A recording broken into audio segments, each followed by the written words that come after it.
Днеска се намираме в Долни Пасарел, за да направим поредното невероятно сватбено тържество. Тук ли сте? Тук ще бъде зад мен изнесената церемония. Както виждате, много красиво, много стилно. Пасарел Лайк Клуб, ако не знаете къде се намира това място. Хората записват 2 години напред, даже някои по 3 години датите. Днеска част от екипа е и DJ Краси, всички вие го знаете много добре, един от най-любимите диджеи на България. Специално за нашите младоженци имаме винтидж диджей оборудване с истински плочи. Вижте, истински плочи. Yes. И за нас беше много хубаво с този прекрасен диджей, който направи вечерта ни още по-добра. Така че...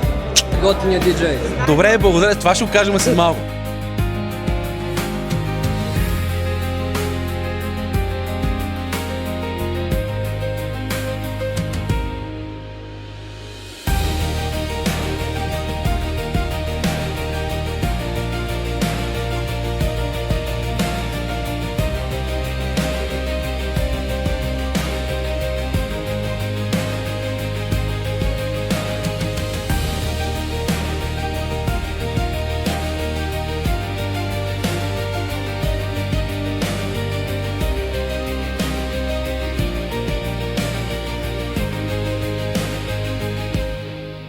Днеска се намираме в Долни Пасарел, за да направим поредното невероятно сватбено тържество, заедно с моя екип.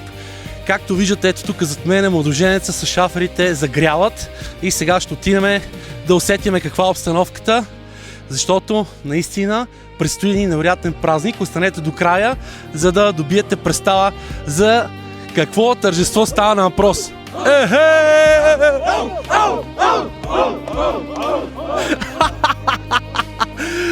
Това е само началото, представяте ли си какво ще стане по-късно? Жив ли е младоженец? Мите, как си, Мите? Атмосферата е супер, денят е хубав, нищо няма да се провали, разчитам и на тебе и на... Ама много слабо викат тия шафери. 3-2, тук ли сте? Още нито са яли, нито са пили. Правите сметка какво става после. Ето тук стоварваме техника с колегите. Това е DJ Краси. Как е, Краска? Малко сваляме технички. Малко техника. Да. Добре, ето е тази малкото техника. Ще събереме как? Ето това са колегите от Украста. Как е? Много добре. Чух, че и тортата вие сте правили. Задължително сладкия момент е от нас. Диетична ли? Ще ги питаш младоженците после. Добре. Сега след малко ще ви покажа отвън къде ще бъде сватбената церемония. Много добре е украсена от нашите колеги. Много се радвам, че вие сте тук. За нас е удоволствие да твориме красоти, особено за специални хора. Добре, мерси. Нека да ви покажа и ресторанта, как е подреден. Ето масите. Това е централната женска маса. Ето тук другите маси. Изключително красиво, невероятно и стилно място. Тук ще бъде зад мен изнесената церемония. Както виждате, много красиво, много стилно, много изискано. Една невероятна тревичка. Днес имаме чудесно време. Тук ще се венчават нашите младоженци. Чакаме и гостите да дойдат тук така на време. Сега, пейките не са много, защото повечето са млади и могат да се отправи, така че не се притеснявайте за това. Ето тук има бар, където ще има welcome drink, след което влизаме в ресторанта. Ето, че вече всичко е сетнато на това невероятно място в Долни Пасарел. Както виждате, зад мен има осветление, имаме невероятен саунд от RCF и страхотен екип, които ще се погрижат за наистина празничната атмосфера на нашите младоженци. Елате тук сега да покажем какво има на пулта. Днеска част от екипа е и DJ Краси, всички вие го знаете много добре, един от най-любимите диджеи на България. Много се радвам, че имаше възможността да бъде тук с нас. Ела, малко по-насам, тук не се виждат най-големите играчки. Специално за нашите младоженци имаме винтидж диджей оборудване с истински плочи. Вижте, истински плочи. Yes. Работиме с RCF R745. Няма нужда за какво да говорим. Тая колона я знаят дори учителките в детската градина за какво става въпрос. Осветлението е монтирано. Нещо, което ще излучваме тук едно изключително ценно видео за младоженците. Видеото върви перфектно. Добре, сега отиваме навънка да ви покажем къде ще бъде изнесения ритуал. Както ви казах, тук е уникална локация, защото имаме всичко на едно място, много добре организирано и това, което мен лично най-много ме впечатли, че навсякъде има контакти и е помислено на диджеите и на хората, които се занимават с озвучаване, осветление, да им е удобно. Топ локацията. Абсолютно съм съгласен.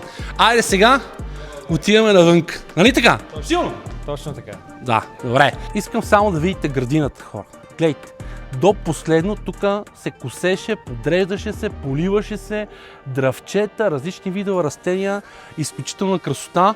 Шаферите загряли, чакат всеки един момент да удариме началото. Огледахте ли шаферките? Не сте. Добре. Има и много шаферки, по-късно ще ги видим и тях. Ела сега да покажем къде ще бъде изнесения ритуал. Вече имаме първите гости там. Много красиво място. Тук в гората, малко по-надолу имаме язовир с въжен мост и е изключителна красота. Насам, колега. Вижте само, Райграс е като на голф игрище. Там ще бъде изнесен ритуал, изключително ценно и красиво място. Тук може да видите бара. Тук хората си взимат welcome drink. Ето тук ще има възможността да се седне. Там ще бъде венчавката. Ето тук е диджейския пулт, където ще излъчваме и музиката и ще озвучаваме събитието. Ние буквално сме в гората. И озвучаването е много важно, когато говорим за изнесен ритуал, защото представете ли си, ако няма звук, не просто, че няма как да пуснем конкретните парчета, които желаят младоженците да чуят и да има фон за welcome drink-а, ами хората, които ги женат от общината, няма как да се надвикат с толкова много хора.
Ето ги и младоженците на края на купона, изобщо не изглеждат изморени, защото се справиха блестящо.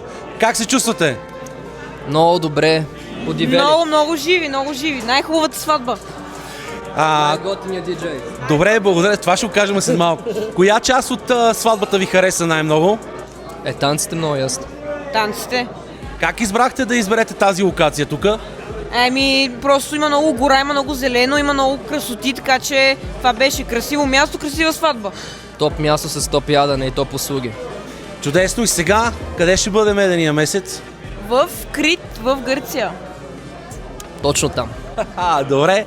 И това, което бихте казали на всички, които ще гледат видеото в бъдеще, страшно ли е човек да се ожени? Има ли някакви трудности? Или някакъв съвет, който бихте им дали? Аз не мисля, че е страшно, но със сигурност трябва да си осъзнат в това, което правиш. Аз бих казал, имайте по-ниски очаквания, защото после като видите края на сватбата, очакванията всъщност ще станат много по-големи. Много ви благодаря, за мен беше удоволствие да направя вашия празник. Прекрасни сте, наистина беше супер. И за нас беше много хубаво с този прекрасен диджей, който направи вечерта ни още по-добра. Така че Да, не случайно сме те избрали, така че... Добре, благодаря ви много. Ще видим до следващото събитие.